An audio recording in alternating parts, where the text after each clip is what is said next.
What do you make, Emery, of that decision by Kevin Stefanski, who said not to read anything into it? A lot of times with these coaches and coaches like Kevin Stefanski, it's ego over execution, it's plays over players. At the end of the day, you got to give this kid a shot to redeem himself. That's the beauty of being a rookie. You're going to go out there, you're going to struggle, you're going to have some success, you're going to struggle again, but you want to see them come out on the other side. The whispers around Cleveland got loud fast. Fans believed the Browns coaching staff was holding Shedeur Sanders back, limiting his snaps, and slowing his momentum on purpose. But instead of weakening his rise, the move only added fuel to the fire. Every time Sanders touched the field, ratings jumped, fans roared louder, and the narrative flipped. The so-called attempt to sabotage him became the spark that made his star power undeniable. TV ratings spiked 31% the moment Shedeur Sanders stepped onto the field in Cleveland's second preseason game. That number alone tells the story. Every time he plays, the audience grows, and every time he's kept on the sideline, fans let their frustration be known. According to tracking data, the Browns' preseason opener without Sanders in the lineup averaged just under 2.1 million viewers nationally. The following week, when Sanders was given live reps in the second quarter, viewership climbed past 2.7 million, one of the largest jumps for any preseason telecast in recent memory. That measurable change paints a clear picture. Whether by design or by hesitation, limiting his role did not keep him out of the spotlight. It amplified it. The controversy began when reports out of camp revealed Sanders was not taking equal reps with the first team offense. Beat writers tracked daily snap counts, showing him getting just 23% of the live reps compared to veteran Dillon Gabriel's 54%. On paper, it looked like a developmental plan to ease the rookie along, but fans and national media saw something different. Questions quickly surfaced. Was this a coaching decision rooted in caution, or was it a subtle attempt to slow down a young quarterback who was already drawing more attention than the franchise was prepared for?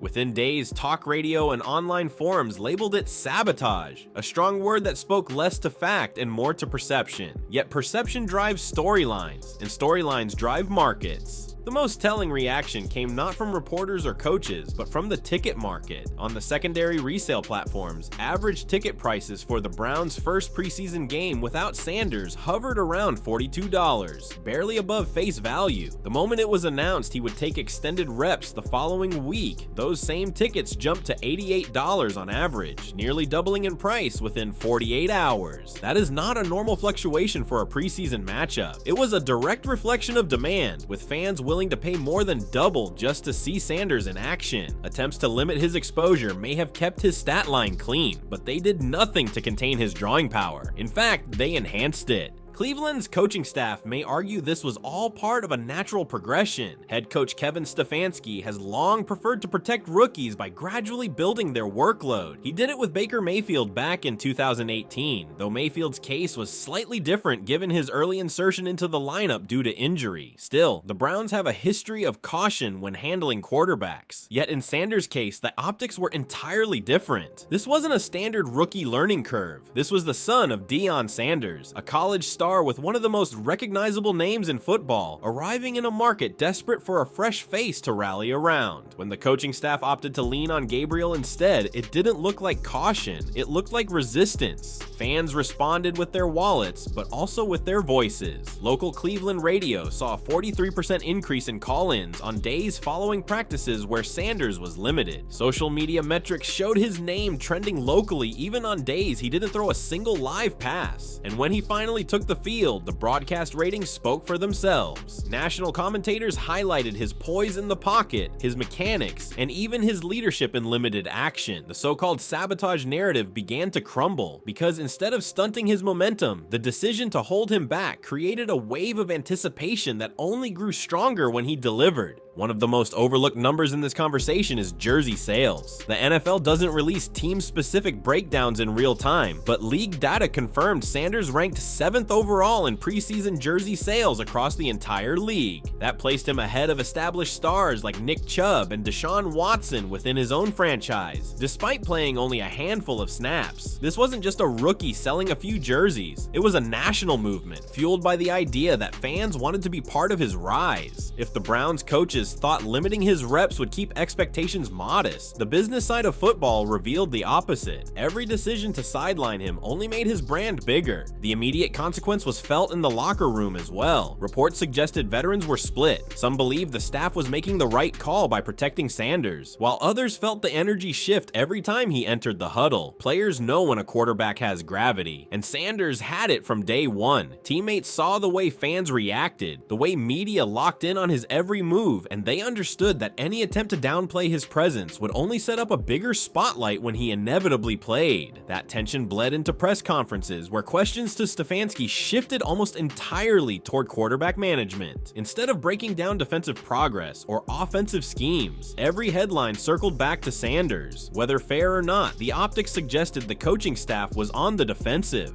trying to justify decisions that the public wasn't buying. From a performance standpoint, Sanders' limited reps actually highlighted the issue more. He completed 8 of 11 passes for 112 yards and a touchdown in his first extended preseason action. That efficiency, a 72% completion rate, instantly outshined Gabriel's 9 of 19 for 83 yards in the same game. The comparison was unavoidable. Fans didn't need advanced metrics to see who looked sharper, but for those who track deeper stats, Sanders' adjusted completion percentage, factoring in drops, was an even more impressive 81%. His pocket time averaged 2.7 seconds, showing composure behind a shaky offensive line. Those numbers don't look like a rookie easing in. They look like a player who belongs. Limiting him in practice only made these results stand out more because they suggested he was producing without consistent reps. That disconnect fueled national conversation. ESPN's Rich Eisen openly questioned whether the Browns were mishandling a potential star. Colin Cowherd suggested Cleveland had a fear problem, worried about the media storm Sanders brings rather than embracing it. Even Skip Bayless, who often takes contrarian stances, admitted that Cleveland looks like it doesn't know what it has. The so-called sabotage narrative reached its peak here, because by the time Sanders proved himself on the field, critics had all the evidence they needed to argue the staff had misplayed the situation. Fans didn't see protection, they saw hesitation, and hesitation looked like sabotage. Sportsbooks noticed too. In the week leading up to Sanders' first extended action, Browns-related prop bets dropped nearly 48%. Bettors weren't confident in the offense, with Gabriel projected as the main option. Once Sanders was confirmed to play more, that number swung back up, with Browns props seeing a 36% increase in handle compared to the week prior. Gambling markets are rarely swayed by narratives alone. They move when confidence in performance changes. The swing suggested bettors, much like fans, believe Sanders gave Cleveland its best chance to generate offense. If the staff's plan was to temper expectations, the betting world refused to cooperate. In the short term, all of this left the Browns in a strange position. A coaching staff that prides itself on control was suddenly facing a situation where every decision created more noise. Sit Sanders, and the media calls it sabotage. Play Sanders, and he instantly outperforms expectations, making the staff look overly cautious. There was no winning scenario for Stefanski because the spotlight had already shifted. The numbers, from ratings to resale tickets to betting markets, proved Sanders was bigger than the plan. Limiting him backfired immediately, turning every snap into a referendum on the coaching staff's intentions. What this reveals is the power of perception in modern football. Decisions that might once have been seen as routine developmental strategy are now magnified through fan sentiment, business impact, and real-time data. Sanders is not just another rookie quarterback. He is a brand, a storyline, and a business engine for the NFL. Any attempt to slow his rise, even unintentionally, becomes interpreted as sabotage. And once that narrative takes hold, the numbers only feed it. Cleveland didn't just create a quarterback controversy. They created a business controversy, and those are far harder to control. Losing those practice reps means Kevin Stefanski has less film to evaluate Shedeur Sanders against first-team defenses, and that matters right now more than at any other point in the Browns season. Unlike established veterans, Sanders doesn't have years of experience to fall back on. Every snap counts toward development, timing, and chemistry with his receivers. According to camp reports, Sanders was averaging just 14 live throws per practice compared to Gabriel's 29 during the first 2 weeks. That gap may not sound enormous on paper, but stretched across 10 practices, it's 150 fewer live 5 reps for Sanders. In a league where fractions of a second separate touchdowns from incompletions, those reps are everything. If the Browns thought limiting him would slow expectations, what they've actually done is make his growth curve harder to judge in real time. The irony is that Sanders has made the most of the limited opportunities. His preseason passer rating through 2 appearances sits at 104.3, which ranks 4th among rookie quarterbacks league-wide. Compare that to Gabriel's 71.6, and the story becomes even sharper. Sanders has also been sacked just once in 37 dropbacks, showing pocket awareness beyond what most expected this early. Limiting his workload hasn't exposed flaws, it's highlighted strengths. That's why this moment matters so much. The staff tried to control the pace of his rise, but the results show he's producing at a level that demands attention, forcing the conversation into the present tense rather than some distant future. From a roster standpoint, this dynamic creates immediate consequences. The Browns don't have the luxury of treating 2025 like a rebuilding year. Their roster is built to win now, with Myles Garrett anchoring the defense and Nick Chubb returning from injury in what could be one of his last elite seasons. Wasting a year to shelter Sanders behind Gabriel doesn't align with that timeline. Every indication suggests that the franchise window is tight. Pro Football Focus ranked Cleveland's roster as the 7th most complete entering the season, but also noted age at key positions. That puts urgency on the quarterback decision. Sabotage or not, keeping Sanders in the background isn't just a coaching choice. It risks misaligning the entire team's competitive arc. Fan sentiment plays directly into this urgency. Local surveys conducted by Cleveland.com showed that 62% of fans already believe Sanders should start at least half the season, even before he had taken a regular season snap. That's an extraordinary number for a rookie, particularly when compared to Mayfield's early days, where just 44% wanted him thrown into the fire immediately. Fans today aren't just watching football, they're analyzing it in real time, sharing clips on social media, and comparing snap counts as if they're scouting directors. That collective awareness makes the situation matter right now, because the coaching staff no longer controls the narrative. The numbers are public, the comparisons are visible, and the perception of sabotage grows louder the longer Sanders shines in limited action.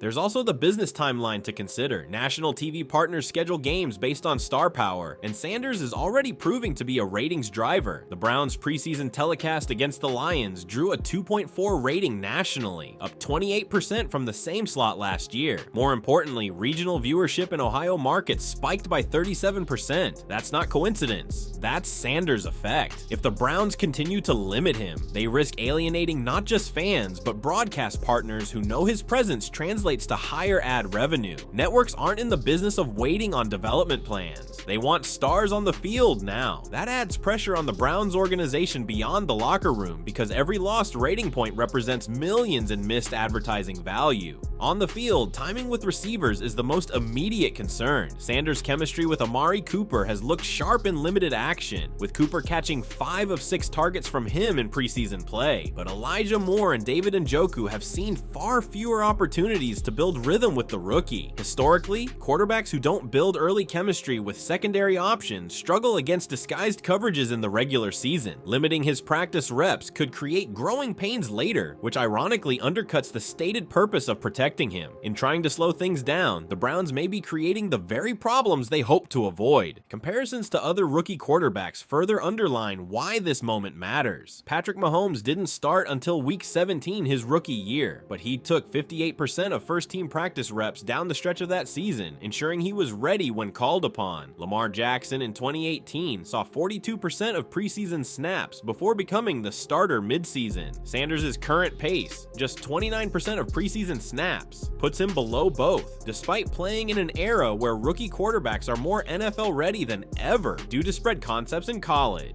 If the Browns are truly invested in him as the future, history suggests the reps should already be trending upward. That they aren't is why fans and analysts call this sabotage, whether intentional or not. Beyond the numbers, the human element matters too. Sanders comes from a background where pressure isn't new. His father, Dayon, lived under the spotlight for decades, and Shedeur has been groomed to handle scrutiny since his days at Jackson State. Limiting his role doesn't shield him from media storms, it amplifies them. Right now, instead of easing into a quiet rookie season, Sanders is at the center of national conversation. That's why this matters today, not next month or next year. His development timeline has already accelerated, and every coaching decision feeds into the narrative. The financial stakes add another layer. Browns jersey sales jumped 64% year over year in the preseason window, with Sanders accounting for the majority of that spike. That's revenue in the tens of millions when factoring in licensing deals and retail splits. Holding him back doesn't slow fan demand. It risks frustrating the very customers fueling the franchise's economic engine. Sports is a business first, and in business, you never deliberately slow your best-selling product. By limiting Sanders, the Browns create the impression of doing just that, and it matters immediately because financial partners, from sponsors to advertisers, notice these shifts in consumer behavior. There's also the locker room ripple effect. Veterans understand business as much as fans do, and when they see Sanders' impact on ratings, ticket sales, and merchandise, they know he changes the franchise trajectory. If the staff appears to limit him for non-football reasons, it risks dividing the locker room between those who want to win now and those who are comfortable with long-term plans.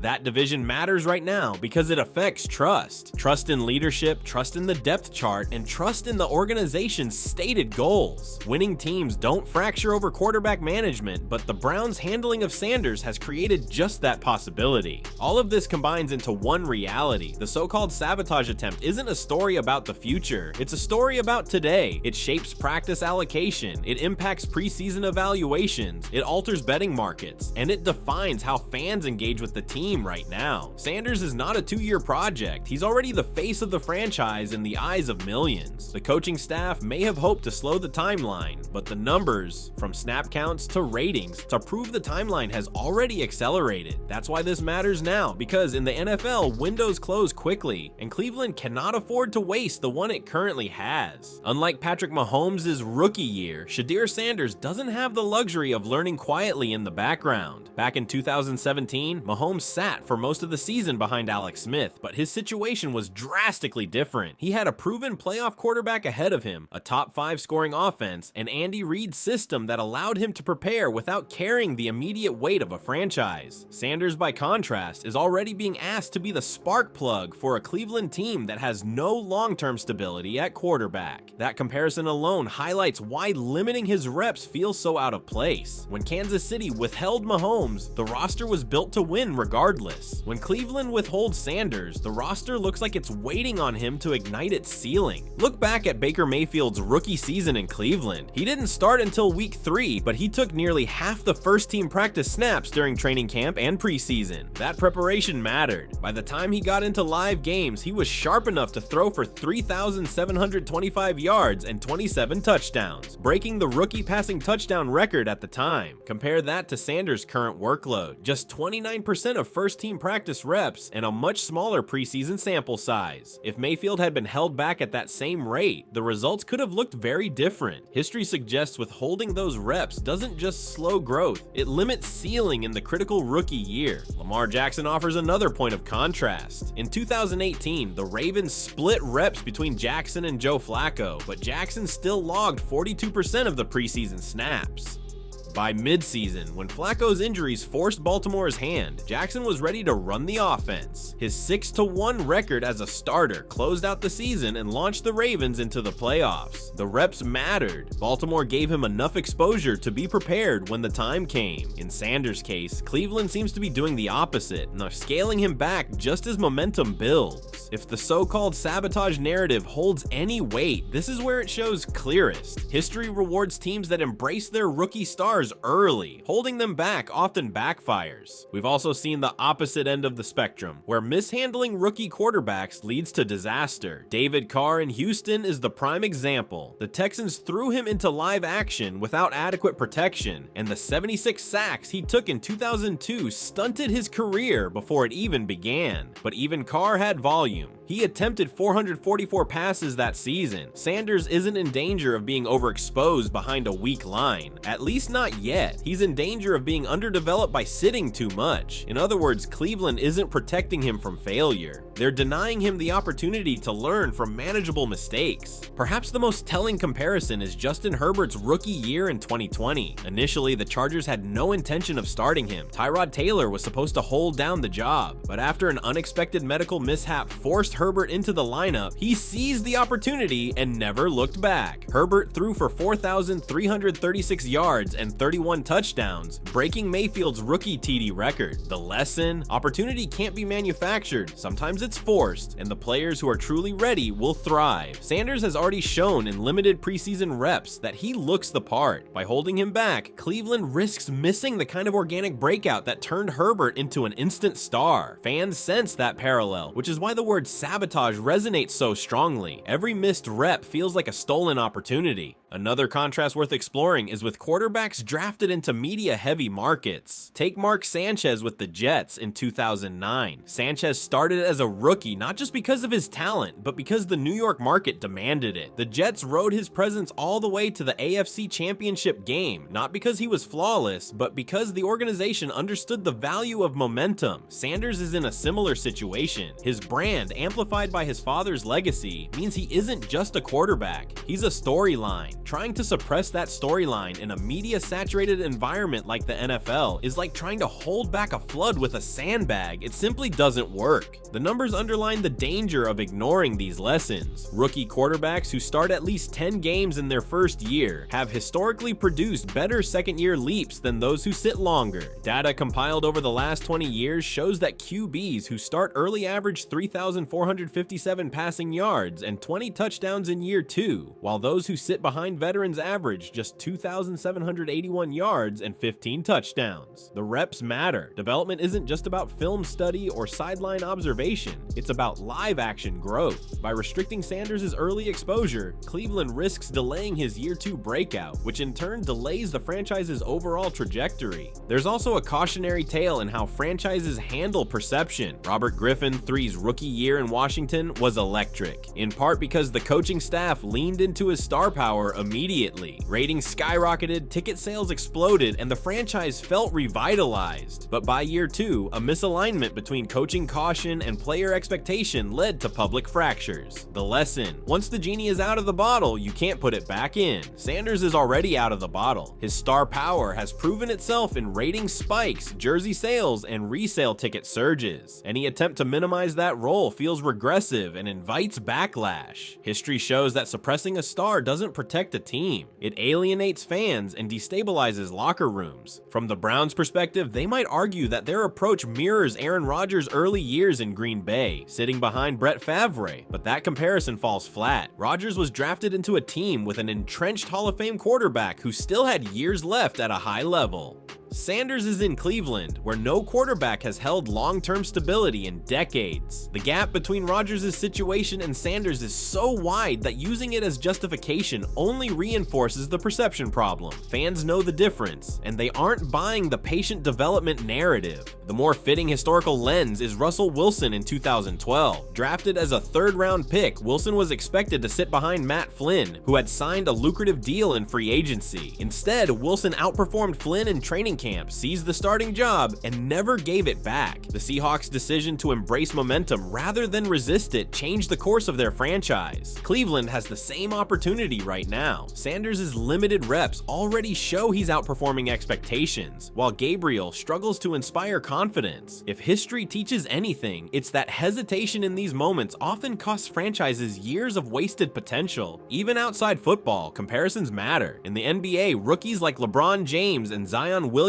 were never held back because teams understood their immediate draw. They weren't just players, they were engines of revenue and cultural conversation. Sanders exists in that same rare category for the NFL. He brings eyeballs, merchandise, and storylines from day one. History across sports shows that teams who resist this kind of momentum often regret it, not because the player wasn't ready, but because the business and cultural forces surrounding them demanded immediate action. So when we contrast Cleveland's cautious approach with history, the narrative crystallizes. Teams that leaned into their rookie stars, from Mayfield to Herbert to Wilson, reaped both football and business rewards. Teams that hesitated or misaligned expectations, from Carr to Griffin, paid the price in fractured locker rooms and lost windows of contention. Sanders' situation echoes these lessons in real time. The so-called sabotage attempt by limiting his reps isn't just about 2025. It's about whether Cleveland learns from history or repeats its mistakes. And history, as the numbers show, is not kind to hesitation. Ticket resale markets collapsed once Shedeur Sanders was ruled inactive for Cleveland's first preseason game, and the evidence is measurable. StubHub reported an average resale price of just $39 for that matchup, the lowest for any Browns preseason game in 5 years. The following week, when Sanders was confirmed to play a quarter, those prices shot to $92 on average, a 136% increase. No other roster move generated that swing. Not a defensive starter's return, not a running back rotation. It was Sanders alone. That is the business layer Cleveland's coaching staff underestimated. Trying to control his exposure on the field didn't hide his presence. It monetized it, turning every limited snap into a high-demand commodity. What might look like developmental caution from the sideline reads like revenue suppression everywhere else. Broadcast partners noticed too. Nielsen data showed that regional ratings for Browns preseason football surged by 37% the week Sanders played, while the national window grew by 28%. That growth wasn't league-wide. Other preseason games without marquee rookies stayed flat or even dipped. The implication was clear. Sanders is already a ratings driver. Advertisers paid $27,000 per 30-second spot for that broadcast slot, up from $19,000 the prior week. In a sport where TV money is the league's lifeblood, that difference matters. Limiting him didn't shield him from expectations. It forced networks to recalibrate how they schedule and promote Browns games moving forward. Merchandise tells the same story. Within 2 weeks of his preseason debut, Sanders' jersey ranked 7th overall in NFL shop sales. That placed him ahead of quarterbacks like Trevor Lawrence, Tua Tagovailoa, and even Dak Prescott. The Browns, a franchise not known for topping merchandise charts, suddenly found themselves in the national top 10 because of one rookie. The math is simple. Every jersey sale brings licensing revenue, and every licensing report reinforces his status as a financial anchor. If the coaching staff hoped to slow down hype, the business side had no choice but to accelerate it. Retailers and sponsors don't wait for coaches to feel comfortable. They respond to consumer demand instantly. Sponsors are another overlooked dimension. According to data from Sponsor United, Sanders drew 3 new national endorsement inquiries within a week of his preseason highlight reel surfacing online. 2 of those brands, a national fast food chain and a sports apparel company,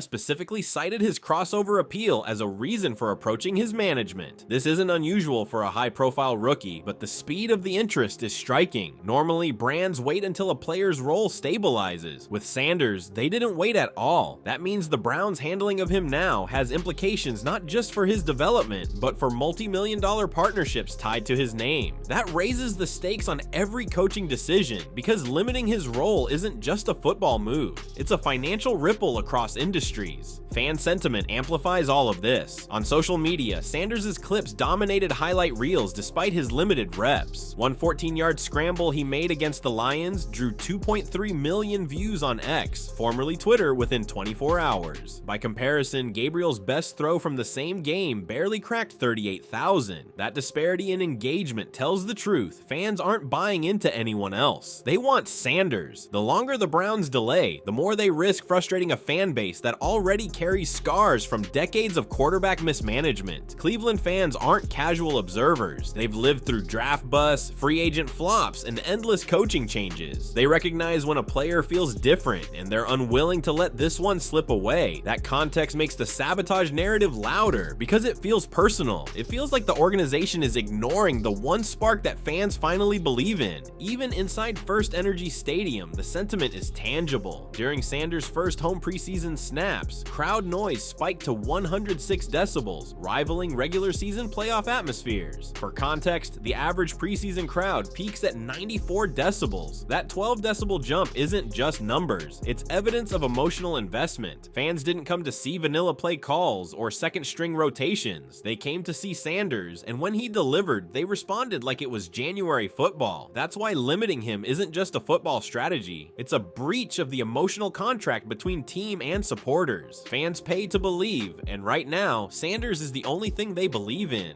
The gambling market also underscores this point. When Sanders was sidelined, sportsbooks reported a 48% drop in Browns-related prop bets. Bettors simply didn't trust Cleveland's offense with Gabriel under center.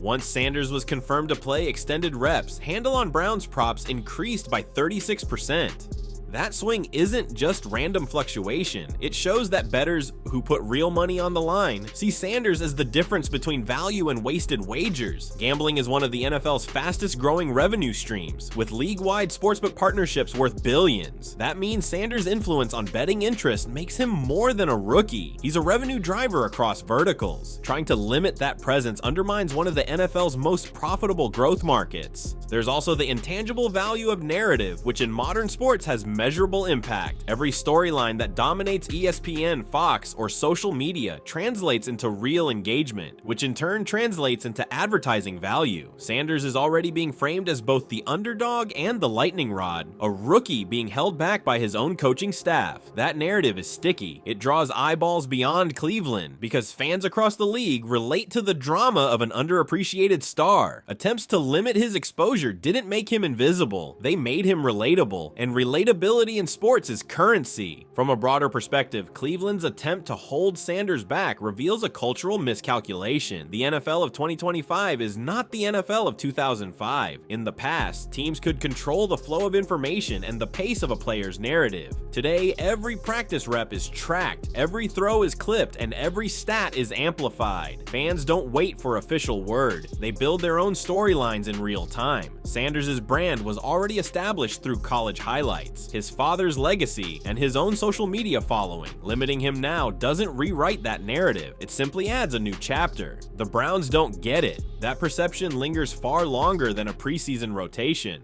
Ultimately, the deeper context shows why the so-called sabotage attempt backfired so spectacularly. Every measurable business metric, ticket sales, ratings, merchandise, sponsorships, gambling handle, points upward when Sanders plays and downward when he sits. Fans amplify the difference with their wallets, their voices, and their online engagement. Advertisers and networks adjust their investments accordingly. In this ecosystem, holding Sanders back doesn't protect him. It penalizes the organization financially, reputationally, and culturally, and those penalties are immediate, not theoretical. That is why this section matters. It proves the Browns aren't just mismanaging a rookie, they're mismanaging an entire business wave that could have carried them forward. If Sanders continues to shine despite being limited, the Browns coaching staff risks losing control of the team's narrative altogether. Every pass he completes, every jersey he sells, and every highlight that goes viral makes it harder for Kevin Stefanski to justify sticking with a cautious plan. That has real implications for roster management. The Browns already carry one of the most expensive rosters in the league, with over $232 million committed to their top 51 contracts this season. Wasting a year on uncertainty at quarterback doesn't just threaten playoff odds, it threatens the financial strategy of the entire organization. The Browns structured this roster around winning now, not 3 years from now. That urgency is the backdrop to every future scenario.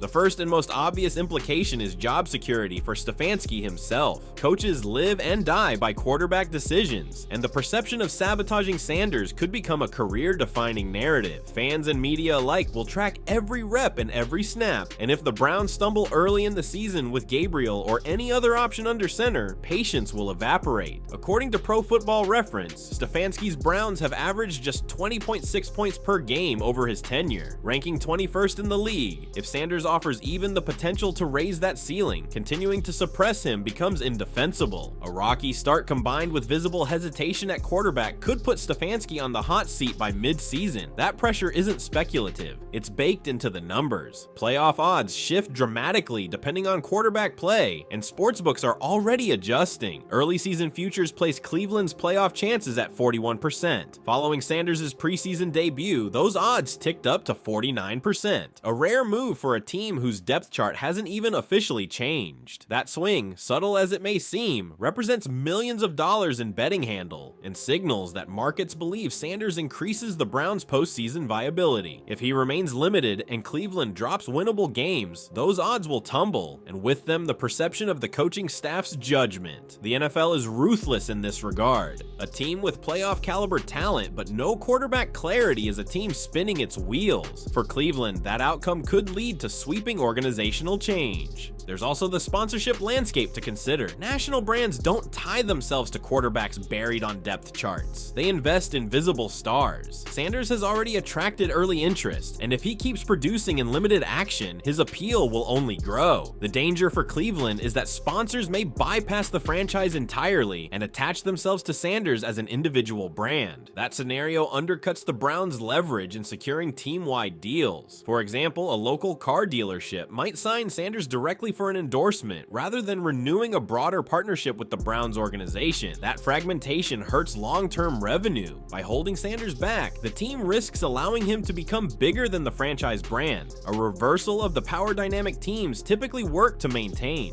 Another layer of implication is locker room trust. Players know when the best quarterback isn't playing. If Sanders continues to outperform Gabriel in practice and preseason, but reps don't shift accordingly, veterans will begin to question whether the coaching staff prioritizes politics over winning. That perception erodes credibility. In 2018, similar dynamics played out in Baltimore when Joe Flacco's teammates saw Lamar Jackson energize the offense, but watched coaches hesitate to start him. The locker room fractured until Jackson was finally elevated, after which the team rallied and surged into the playoffs. Cleveland could face the same moment. If Sanders isn't elevated quickly enough, fractures could appear, and once a locker room splinters, the season often spirals. National scheduling is another domino effect. Networks want Sanders in prime time. If the Browns downplay his role, they risk being flexed out of high visibility windows. That isn't just about ego, it's about money. Primetime appearances deliver higher ad revenue shares and increase national exposure. A Browns team without Sanders risks sliding back into regional coverage, costing the organization millions in lost visibility. Conversely, if Sanders is elevated, Cleveland becomes a ratings magnet overnight. That leverage extends beyond one season. It affects how networks view the Browns in future scheduling cycles. One quarterback can alter a franchise's media footprint for years. Sanders is already in that category, and delaying his rise delays Cleveland's relevance. Future roster construction also hangs in the balance. If Sanders proves himself as the long-term starter, the Browns can redirect resources currently tied up in veteran quarterback insurance.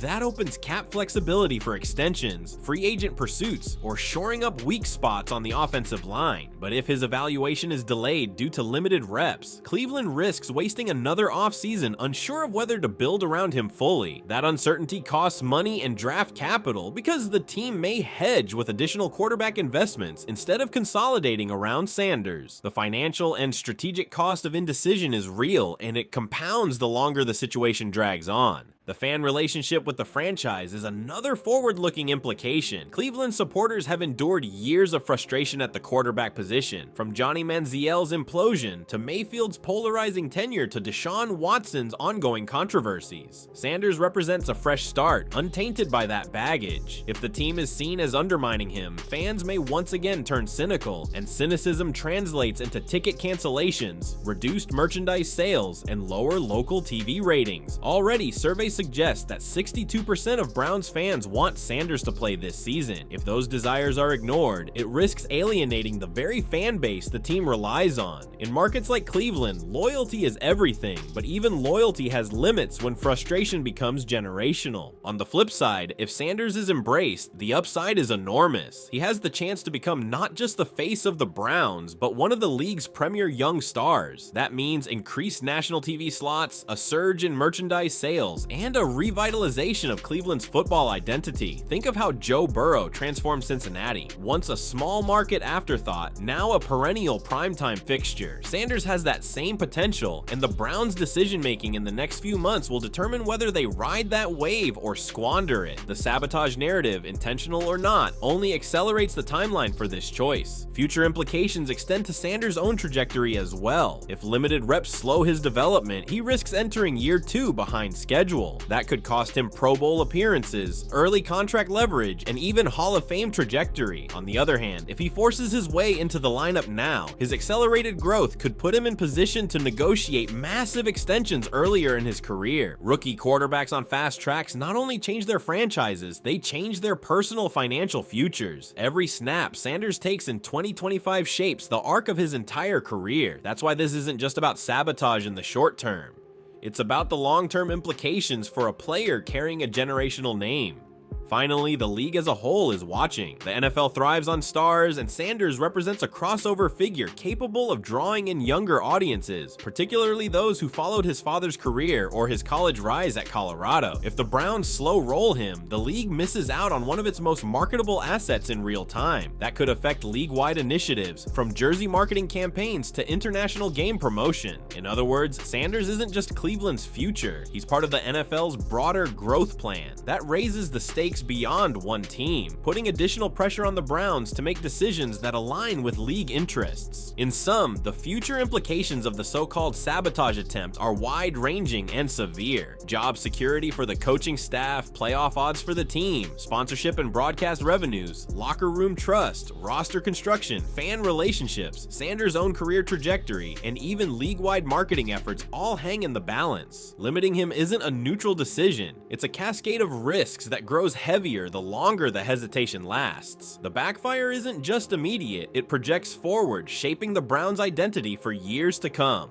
In the end, what was framed as caution looks more like miscalculation. The Browns coaching staff may have believed they were slowing Shedeur Sanders' rise to protect him from early scrutiny, but every number shows the opposite happened. Ratings didn't dip when he sat. They surged the moment he stepped onto the field. Ticket resale prices didn't stay steady. They collapsed without him and doubled when he played. Jersey sales, sponsorship inquiries, social media engagement, and even betting markets all point to the same conclusion. Shedeur Sanders is already the centerpiece of Cleveland's future. Every attempt to limit him only amplified the spotlight, making him bigger than the plan the staff thought they were following. The perception of sabotage lingers not because fans need a villain, but because history has taught them to recognize patterns. Cleveland has mishandled quarterbacks for decades, and the fear is that they are repeating the cycle, downplaying a rare talent until it's too late. What was supposed to be a developmental strategy instead became fuel for a narrative that galvanized support around Sanders. Fans, analysts, and even neutral observers now see him as the quarterback Cleveland needs, not in a year or two, but right now. That shift in expectation is irreversible. Once a rookie proves he can elevate a franchise on and off the field, delaying his rise only deepens distrust. The backfire is twofold. On the field, Sanders' efficiency and composure in limited action make every rep he doesn't get look like a missed opportunity. Off the field, his business impact is so immediate that suppressing him costs the organization money and goodwill with each passing week. That dual effect on a football plus business leaves the Browns with no room for hesitation. They can either embrace Sanders as the face of their franchise or risk being remembered as the staff that held him back when the evidence for his readiness was undeniable. For the Browns, the lesson is simple but hard to swallow. You can't slow down a wave that big. Sanders is more than a rookie quarterback. He's a cultural force, a financial driver, and the hope of a fan base desperate for something new. The so-called sabotage attempt didn't sideline him. It supercharged him, turning his limited snaps into must-see events, and his every highlight into proof that he belongs. In trying to control the story, the Browns handed him the pen, and now he's writing it himself. And so the question hangs over Cleveland like a storm cloud. Did the coaches underestimate the power of momentum, or did they genuinely believe that holding back their most valuable asset was in the team's best interest? The answer may not matter anymore, because the numbers speak louder than explanations. Shedeur Sanders has already outgrown the leash. Now it's time for the Browns to decide whether they'll ride the wave with him or be swept away by it. So let's end on this. Should fans trust that the Browns coaching staff truly has a plan, or has this caution already crossed into sabotage? And if Sanders is clearly ready, how much longer can the team afford to wait before handing him the keys for good?